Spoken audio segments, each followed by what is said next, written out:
Hello guys, welcome back to the new series of top 15 questions for ophthalmology. Today's topic is dacryocystitis. In this, we will cover today congenital dacryocystitis and the next video will be the chronic dacryocystitis. Both are very important questions for your university exams. इन दोनों में से एक आएगा ऐसा मुझे लगता है. So let's do this. इसको हम बस एक पेज में कवर करेंगे. देखो, कंजेनाइटल डैक्रोसिस्टाइटिस बस एक पेज, ओनली वन पेज, और क्रोनिक डैक्रोसिस्टाइटिस ये दो पेजेस में, मतलब 1.5 पेज. ठीक है. तो first of all we will do the congenital dacryocystitis. तो उसमें आपको क्वेश्चंस पूछे जाएंगे, aetiology, clinical features, complications and the treatment. ठीक है. उसको हम इन डिटेल कवर करेंगे. ठीक है. और इसके लिए हमारे पास ट्रिक भी है, वो मैं आपको लास्ट में बताऊंगा.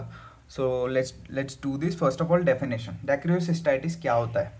It is inflammation of lacrimal sac basically. ठीक है. उसके बाद में congenital dacryocystitis, it is inflammation of lacrimal sac occurring in newborn infants, also called as dacryocystitis neonatorum. ठीक है. Occurring in newborn infants. So, inflammation of lacrimal sac occurring in newborn infants is called as congenital dacryocystitis. इसको हम dacryocystitis neonatorum भी बोलते हैं. उसके बाद में now the etiology. तो etiology में हम देखेंगे 4-5 पॉइंट्स है basically. First of all, stasis of secretions in the lacrimal sac due to congenital blockage in the nasolacrimal duct. NLD means nasolacrimal duct. ठीक है, ये पॉइंट आपको लिखना है. There is stasis of secretions in the lacrimal sac due to, किस वजह से होता है? Congenital blockage in the nasolacrimal duct. It is very common, that is 30% of newborn infants में ये होता है डैक्रियोसिस्टाइटिस, वेरी कॉमन. ठीक है. उसके बाद में एटियोलॉजिकल फैक्टर्स 5 है. First of all, membranous occlusion near the valve of Hessner. It is the most common cause for the congenital dacryocystitis. Membranous occlusion near the valve of Hessner.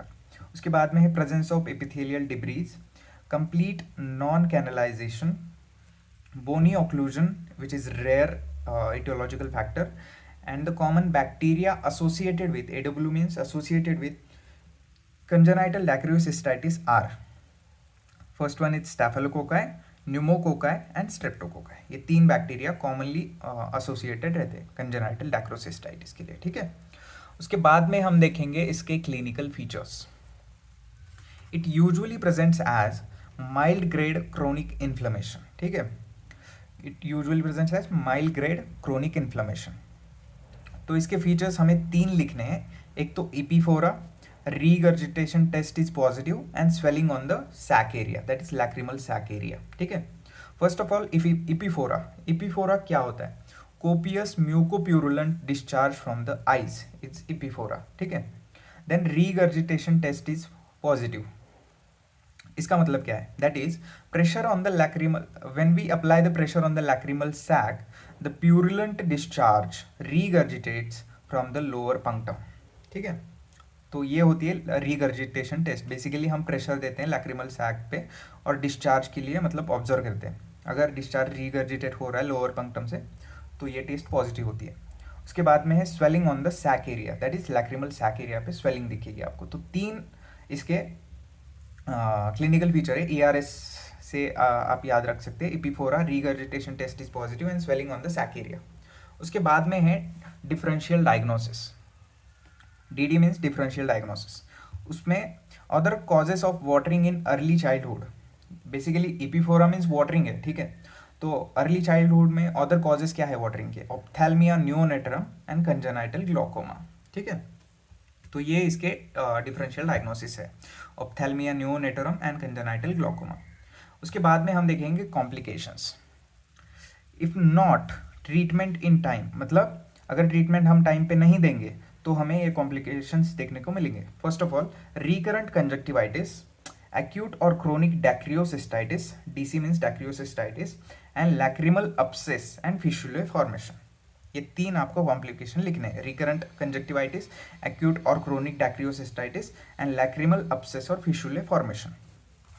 उसके बाद में the most important part of this lecture is this, treatment of congenital dacryocystitis. Treatment हम देखेंगे। Treatment में आपको 6 points basically याद रखने हैं। तो उसके लिए हमारे पास ट्रिक भी है, lucky less profit bid. Bid मतलब एक डील होती है, जैसे स्टॉक मार्केट में बिड होती है ना, तो लकी लेस प्रॉफिट बिड मतलब कम प्रॉफिट की बिड है। ये ट्रिक है इसके लिए, treatment of congenital dacryocystitis. Lucky for lacrimal sac massage and topical antibiotics, ये इसके लिए हमारे पास ट्रिक है lucky. Lucky means lacrimal sac massage and topical antibiotics. Less for lacrimal syringing, that is irrigation with normal saline and antibiotic solution. उसके बाद में है profit, profit for probing of nasolacrimal duct with Bowman's probe, ठीक है। उसके बाद में है bid, BID, B for balloon catheter dilation, I for intubation with silicone tube, and last D for dacryocystorhinostomy operation, that is DCR operation, ठीक है। One by one हम इसको डिस्कस करेंगे, ठीक है। फर्स्ट ऑफ ऑल है lacrimal sac massage and topical antibiotics. It is the mainstay treatment in case of congenital dacryocystitis. तो lacrimal sac massage increases hydrostatic pressure in the sac which open up the membrane occlusions and instillation of antibiotic drops. मतलब first of all हम lacrimal sac massage करेंगे which will open the membranous occlusions and then followed by installation of antibiotic drops. It cure 90% of the cases, ठीक है। तो 4 times a day हम ये lacrimal sac massage देंगे and followed by antibiotic drops, ठीक है। ये 4 टाइम करेंगे। इफ इट फेल्स, मतलब ये lacrimal sac massage and topical antibiotics fail हो जाते हैं up to 3 months of age, then what will we do? We will do lacrimal syringing और irrigation with normal saline and antibiotic solution, ठीक है। हमारे पास ये नेक्स्ट स्टेप है। तो lacrimal syringing increases hydraulic pressure, यहाँ पे हाइड्रोस्टैटिक था लैक्रिमल सैक मसाज के पॉइंट में, यहाँ पे है it increases hydraulic pressure which open up the membranous occlusions. It ये हम मतलब ये मैंने इसके लिए लिखा है, open up the membranous ऑक्लूजन्स।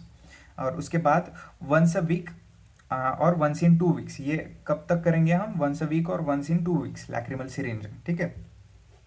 And if it also fails, that is by the 6 months of age, ये 3 month तक था फर्स्ट ट्रीटमेंट। उसके बाद में है लैक्रिमल सिरिंजिंग जो कि 6 महीने तक हम करेंगे। If it fails then we will do probing of nasolacrimal duct with Bowman's probe, ठीक है। अंडर जनरल एनेस्थीसिया हम ये करेंगे। In the most cases, single probing relieves the obstruction. If it fails, repeat the probing after 3 to 4 weeks, ठीक है। If it also fails, मतलब तीनों fail हो गए, फिर हम करेंगे बलून कैथेटर डायलेशन। BID था ना, तो B for balloon catheter dilation. तो मतलब ये हम कब करते हैं? If the obstruction is due to scarring or constriction rather than by the distal membrane, ठीक है। बलून कैथेटर डायलेशन, इसमें हम ये पॉइंट लिखना है। उसके बाद में ये भी फेल हो गया, if it also fails then we will do intubation with silicone tube, ठीक है। Intubation with silicone tube. तो ये सिलिकॉन ट्यूब जो है it should be kept in the nasolacrimal duct for about 6 months, ठीक है। 6 months के लिए हमें रखना पड़ता है इसको नेजोलैक्रिमल डक्ट में। NLD means nasolacrimal duct. And then मतलब इंट्यूबेशन ऑफ सिलिकॉन ट्यूब। उसके बाद में the last form of treatment is dacryocystorhinostomy operation, that is DCR operation. मतलब ये सारी चीज़ें फेल हो गई, फिर हम ये करेंगे। If the child is brought very late और एवरीथिंग फेल्स, मतलब चाइल्ड को बहुत लेट लाया गया या फिर everything fails, this 5 treatment fails, then we will do DCR operation. तो ये कब करेंगे? मतलब 4 साल के बाद ही करने के लिए हमें इसके लिए परमिशन होती है। तो उससे पहले हम क्या करेंगे? Continue the conservative treatment by the massage, topical antibiotics, lacrimal syringing till the age of 4 years and after that DCR operation is perform, ठीक है। ये हम इसमें पॉइंट्स लिखेंगे। तो इसकी ट्रिक थी लकी लेस प्रॉफिट बिड। तो lucky for lacrimal sac massage and topical antibiotics, less for lacrimal syringing that is irrigation with normal saline and antibiotic solution, profit for probing of nasolacrimal duct with Bowman's probe, then BID balloon catheter dilation, I for intubation with silicone tube जो कि 6 महीने के लिए नेजोलैक्रिमल duct में रखना पड़ता है, and then DCR operation lastly dacryocystorhinostomy operation. So thank you for watching. अगले वीडियो में हम देखेंगे क्रोनिक डैक्रियोसिस्टाइटिस।